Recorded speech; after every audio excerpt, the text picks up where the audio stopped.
तो हमारा अगला वर्ड है बाबल। अब ये एक नाउन है यानी कि संज्ञा। इसका मतलब क्या होता है? इसका मतलब है कोई भी छोटी सी ऐसी चमकदार चीज़ जो दिखने में तो बड़ी सुंदर लगती है पर उसकी असली कीमत कुछ खास नहीं होती। बिल्कुल जैसे कोई सस्ता सा गहना हो गया या सजावट का कोई सामान। इंग्लिश में इसकी डेफिनेशन है अ स्मॉल शोई ट्रिंकेट और decoration that has little real value. चलिए अब इसको ना एक एग्जाम्पल से समझते हैं।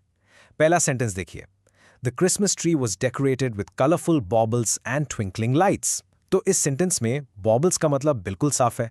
ये वो रंग बिरंगी चमकदार चीजें हैं, वो डेकोरेशंस हैं जिनसे हम क्रिसमस ट्री को सजाते हैं। सिंपल। अब एक और यूसेज देखते हैं इसका, जहां इसका मतलब बस कोई भी सस्ती सी चीज हो सकती है। जरा ये सेंटेंस सुनिए। She bought a cheap bauble from the souvenir shop to remember her trip. तो यहाँ बॉबल का मतलब क्या हुआ? मतलब ये है कि उसने अपनी ट्रिप को याद रखने के लिए सूवेनियर शॉप से एक सस्ती सी मामूली सी सजावटी चीज खरीदी। ओके, अब आते हैं इसके सबसे इंटरेस्टिंग यूज पर, इसका मेटाफोरिकल यूज। मतलब जब हम इस वर्ड को किसी ऐसी चीज के लिए यूज करते हैं जो देखने में तो बहुत अच्छी लगे, बहुत अट्रैक्टिव हो, पर असल में बिल्कुल बेकार या झूठी हो, दिखावा बस। जैसे इस सेंटेंस को देखिए, the politicians promises were dismissed as mere baubles offering style but no substance. इसका मतलब हुआ कि नेता के जो वादे थे उन्हें बेकार मानकर खारिज कर दिया गया। क्यों?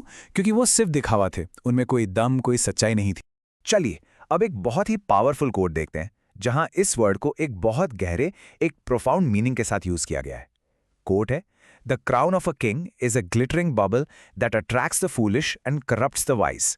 वाह! इसका मतलब सोचिए कि एक राजा का जो ताज होता है ना, वो भी सिर्फ एक चमकदार लेकिन बेकीमती चीज जैसा है। एक ऐसी चीज जो बेवकूफ लोगों को तो अट्रैक्ट करती है पर समझदार लोगों को भी करप्ट कर देती है, भ्रष्ट कर देती है। अच्छा, अब हर वर्ड की तरह इसके भी कुछ सिनोनिम्स और एंटोनिम्स हैं। सिनोनिम्स यानी जिनके मीनिंग ऑलमोस्ट सेम होते हैं, और एंटोनिम्स यानी ऑपोजिट वर्ड्स। तो इसके सिनोनिम्स हैं ट्रिंकेट, कनिक-नैक, ज्यूगॉ, ट्राइफल।